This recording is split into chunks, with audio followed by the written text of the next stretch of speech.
Hello, everyone. Thank you so much for tuning in. My name is Esteban with Inspiration and Results. And today I have with me Dr. Ken Barrett. And we're going to be talking about the spiritual laws of success. Dr. Ken, how's it going? Oh, great. Great. I love this topic. And this is a topic that really produced amazing breakthroughs in my own life when I started learning about it. It involves just saying the words, spiritual laws of success, really breaks up a lot of people's false beliefs about wealth and about money. Many people think that money is necessary evil, or money is just something that you have to work with, and money's dirty, money's you can't be ethical and make money. Really, all these false beliefs. And until you handle those beliefs, you can't be successful, because if you hate money and you make money, then you'll be hating yourself. So you can't do something that's self-destructive. A preacher, actually George Carlin makes a joke. He said that he asked his priest, his minister, can God make a rock so big that he can't move it himself? And it's interesting. That's actually an actual question that was asked by somebody to a minister to really stump this famous minister. And it was a dysfunctional question. And the reason is, it's not in God's nature to make something that he can't move, because that would be self-destructive. And It's not in God's nature to do something self-destructive. So, and I thought that was a brilliant answer. And I don't think, the reason I'm bringing this up is because I don't think it's in man's nature to do something that is self-destructive. And if you perceive money as destructive or dishonest or anything, all these false beliefs, then you can't allow yourself to do something unethical. So you have to start sabotaging yourself. And I do see people quite a bit. They produce results and then they bottom out. They produce results and they bottom out. And this is the type of feedback loop that is typically endemic when those kind of results happen. So that's something to look at. So yeah, it is. Money is, people ask me where money comes from, and or I ask clients that many times, and they say, "Oh, it comes from the bank, it comes from the government." It really doesn't. It really is a blessing, because if you think about it, if we didn't have money, we'd be trying to, barter cheeseburgers and handshakes. I mean, what would you? Yeah, it would be chaos. So money is this amazing thing that allows our culture and our society to live in a very prosperous way. It really is just brilliant. And so well, it sounds like money is that us as humans, if we're not making enough money, it could potentially be that we're self-sabotaging. Actually, I would assert, especially in this country, that if you're not making enough money, that you are self-sabotaging. Got it. Because unless you're purposely not making money, unless there's something you're intentionally doing, we all have a thermostat. And there's been a lot written about this, and I talk about this in some of my longer courses. But we all have sort of an internal thermostat of where we're comfortable making money. And I see this all the time. By the way, I see this. There are some people, I've got clients that they're not comfortable with anything less than $2 million in the bank. So how much do they have in the bank? $2 million. I've got clients that are not comfortable with less than $4,000 in the bank. They have $4,000 in the bank. I mean, it always goes back to where your emotions are regulating that thermostat.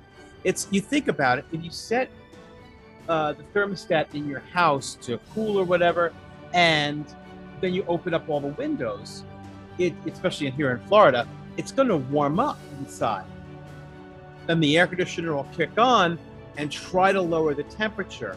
That's the phenomenon we're dealing with when people try to make more money in spite of having your thermostat, your internal thermostat set incorrectly. Right. So your internal thermostat is what you believe you should have as far as money, right?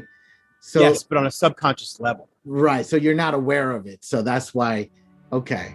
So if you're not aware of it, you're sabotaging. That means you could consciously say, I want to make, double my income, right? But as no matter how much you try, you don't get there because there's a thermostat that is set to a certain amount. So I guess what you're saying is, it sounds like we need to work with the thermostat inside our heads, right?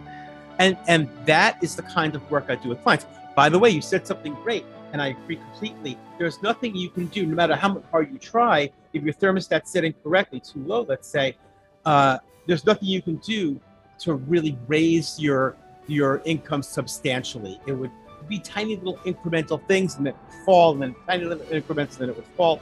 But it's interesting, if you set it too high, if you really crank it up, there's nothing you could do not to make the money. My clients typically see, I'll give you an example, working with somebody, this is a number of years ago.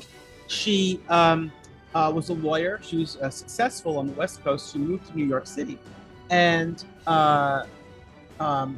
she had a tremendous wealth consciousness. And she's at a party, she's a great communicator. And some guy comes up to her and says, hey, I want you to sell a product for me. He just overheard her. I want you to sell a product for me. And this was a revolutionary product at the time. It was the size of an office desk. And but it could power huge skyscrapers. It gives them electricity. It gives them heat. You could hook up any kind of fuel to it. And these amazing machines. So, and it's funny because after, I've been seeing these things on the news because they were so amazing. And so she's just doing great. She lives in a beautiful apartment in Manhattan. She's just making great money. And then she meets a guy. He's a retired executive, Wall Street executive. And he's fixing up his yacht. And that's what he does, he fills his days with. Right. And he said, you should put these things on cruise ships, because cruise ships are very, very, you don't have a lot of space. The more space you have, the better. And whole new market opened up. Her income doubled again. Wow. Yeah. And this is the kind of thing that happens when you're able to free your mind. Okay. So, it makes me think about when you spoke about the beliefs, it made me think about something that someone said. I don't recall exactly where I heard it, but it was like, if you ask, a parent, if you ask, how much do you want your child to be healthy, right? Well, as healthy as he can be. If you ask a parent, how smart do you want your child to be? As smart as he can be. And if you ask a parent the same question about how much do you want your child to make? Well, I just want him to make enough to get by. So why can't we say as much money as he can, right? Or as much money as she can, right? Why do we have these limits when it comes to money? Because if we ask for anything else, we want to be as healthy as we can be. We want to be as happy as we can be. We want to be as, and no one thinks you're being greedy because you want to be, extremely happy. But when it comes to money and you say, I want to be as rich as I can be, everybody looks at you like, what do you mean you want to be as rich as you can be? You greedy person. Why is that, Dr. Ken? Well, it's interesting. It's based on your familiar beliefs. It's funny that if I asked, it's funny because if I asked my father, and my father was very working class, but if I asked him, how much money do you think I should make or be good for me to make, he would probably say, you'll do very well. Okay. He was very, so so I think it's a family specific thing. Yeah.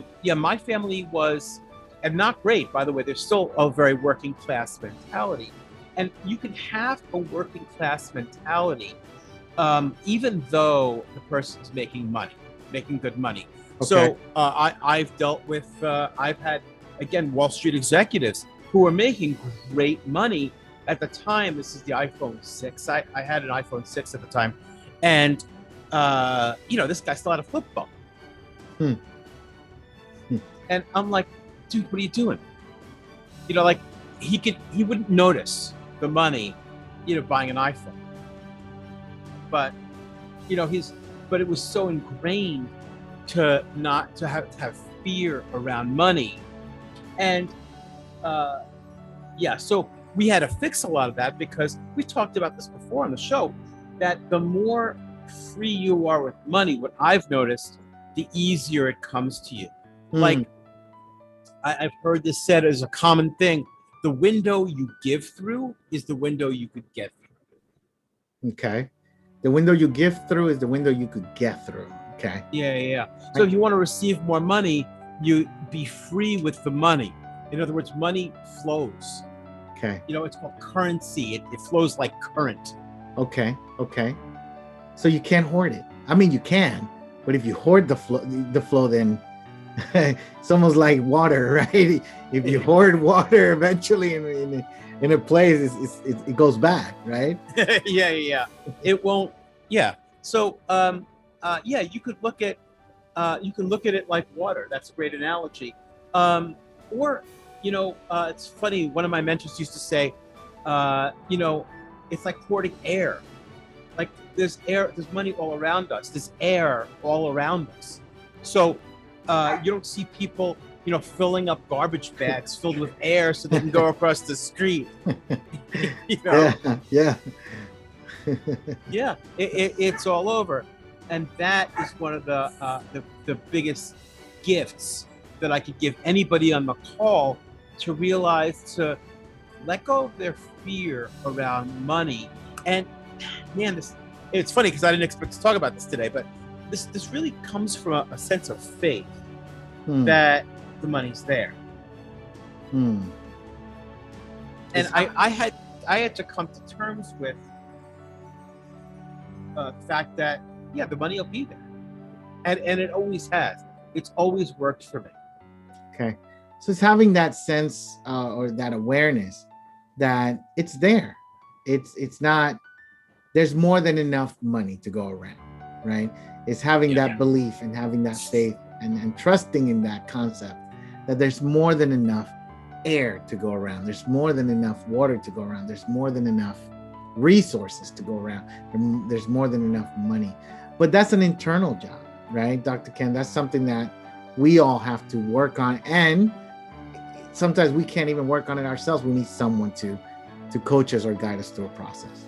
Oh, I would say this, and we've talked about this before on the show, I believe, but, I was reading, most people see the model of the iceberg, but most of it is underwater and only a little bit's on top. Yeah. And they reference that the under the water is the subconscious mind and above the water is the conscious mind. Yes.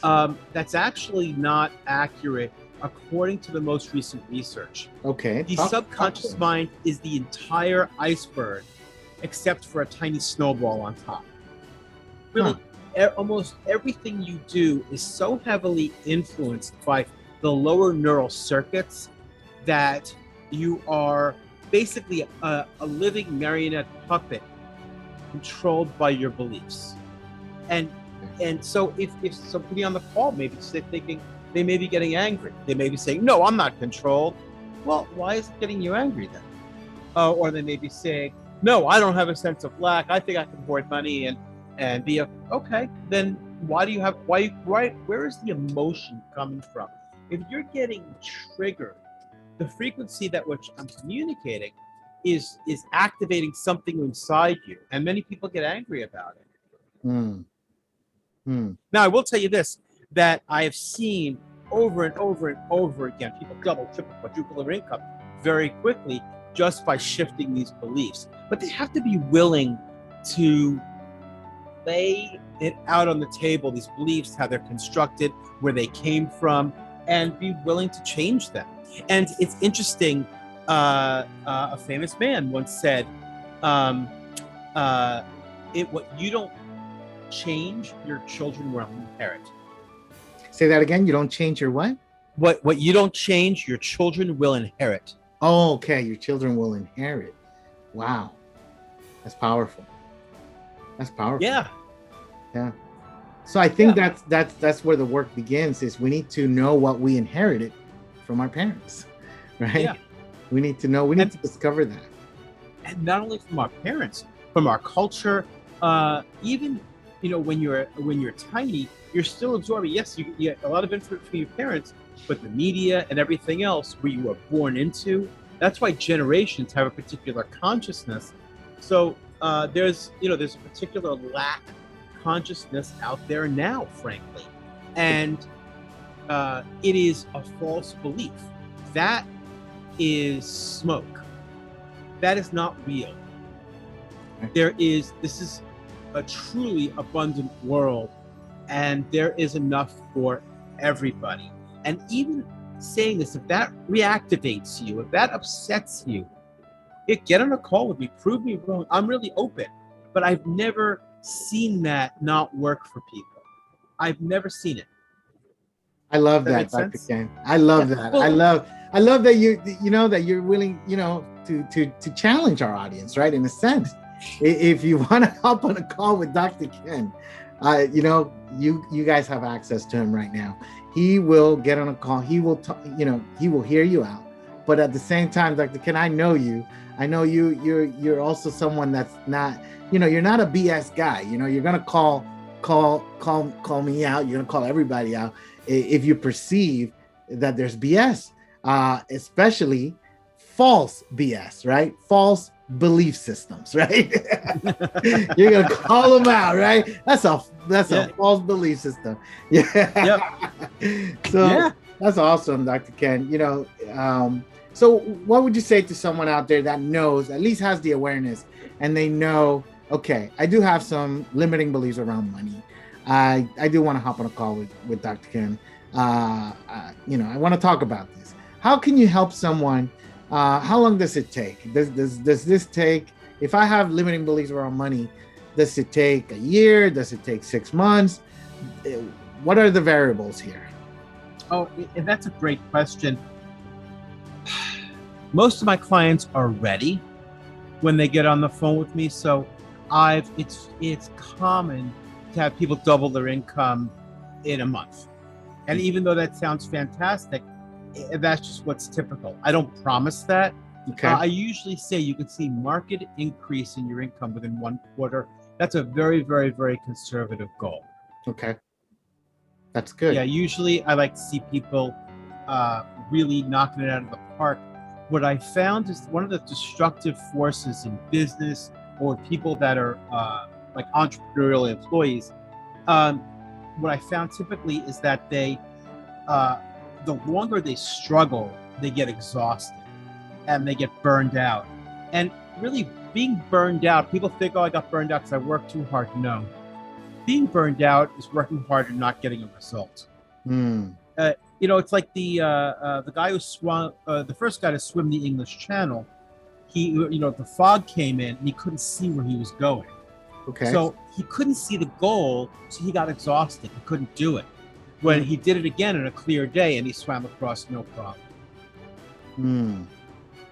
It's important to be able to get your results and get them quickly. I like to get people results very, very quickly, and then it gets fun. Then it's like, what are you going to do with your money? Where are you going to go? Are you going to take a fancy trip? You're going to be like, one of my clients, he was, he started taking his family on vacation to the Swiss Alps to go skiing. And that's fun stuff. Right. And that's why it's so important to remove these limiting beliefs around money, because there's so many possibilities of life, of the things you can do with your life when you have more resources, when you have more money. There's different doors open up when you have more money. And I think, if you've been thinking about hiring a coach and you're listening to us today, you need to get in touch with Dr. Ken. Dr. Ken is currently doing discovery calls where it's about 30 minutes, right, Dr. Ken? Yeah. Give yourself a little bit more time. Sometimes if we really hit on a tangent, I'll stay on the phone with you. But okay. Yeah. So yeah, these discovery calls are completely free. You get to learn more about coaching and how coaching can help you, and how Dr. Ken will actually help you produce the results you want around your limiting money beliefs. So if you want to hop on a call with Dr. Ken, visit Dr. Ken Barrett. That's BARRETT.com. And you can also visit inspirationandresults.com. Dr. Ken, this was a great call, man. Do you have any closing words before we let everybody go? No. Thanks. It's always a pleasure chatting with you, Esteban. Awesome. Yep. We'll see you guys on the next episode.